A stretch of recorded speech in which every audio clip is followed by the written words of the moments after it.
It was the best of times, it was the worst of times. With the opening to A Tale of Two Cities, Charles Dickens could easily have been referring to the first months following childbirth. For many new mothers, childbirth is a tremendously hopeful and happy time, but for some it's associated with constantly depressed moods. All of you, as my closest family, know that about a year and a half ago I was diagnosed with postpartum depression after giving birth to my third son. During this entire period of time I have been struggling with the debilitating depression that keeps me from enjoying even the presence of my own son. Fortunately, this type of mental disorder has been highly studied for many years, and scholars provide us with the information about the possible causes, treatments, and effects of this disorder. I choose to talk to you about this topic because I want you to become more familiar with this mental disorder, to comprehend what I am going through every day, and to help me to defeat it with my efforts and your support. About 20% of women experience depression either during pregnancy or in the first 12 months postpartum.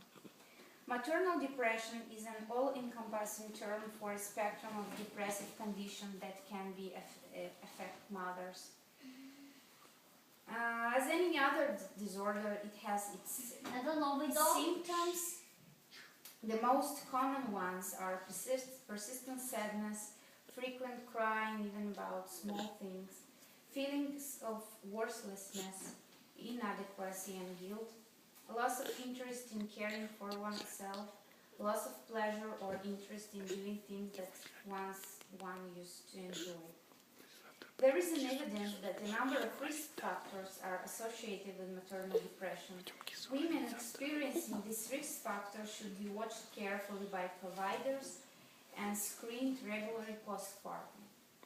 Risk factors include life stress, poor marital relationships, low social status and lack of support, social support, and absence of community network.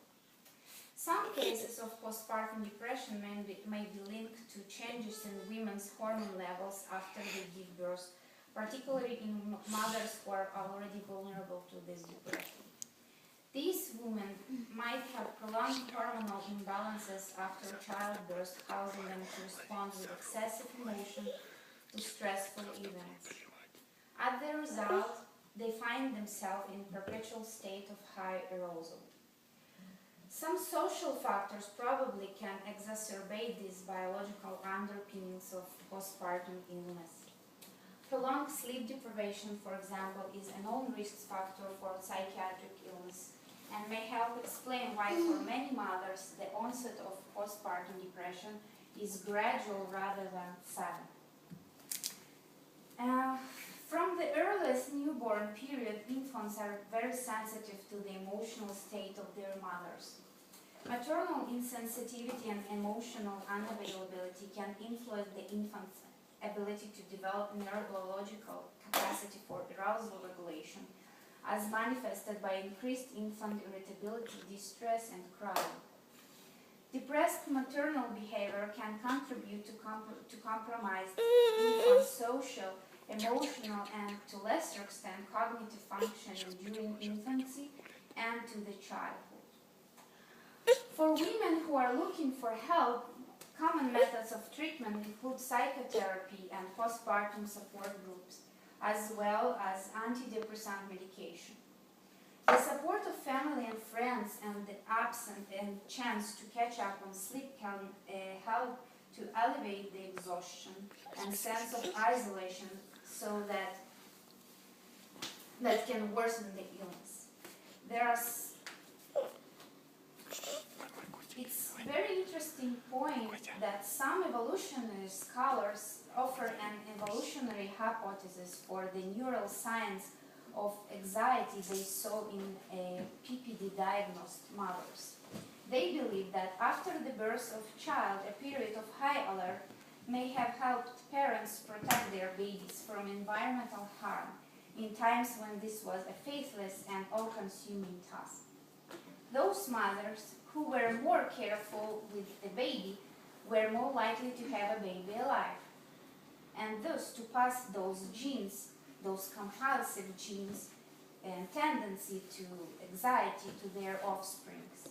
Thus, the PPD is believed to have an evolutionary advantage.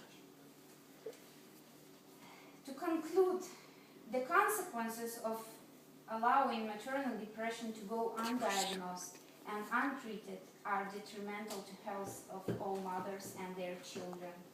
Knowing that a woman's risk for developing depression peaks during her childbearing years, it's very vital for all health providers to recognize the symptoms of depression and understand the risk factors associated with maternal depression in order to identify and treat depression as soon as possible. Women who receive strong social support from their families and friends during pregnancy appear to be protected from experiencing the depression after giving birth. Thank you very much.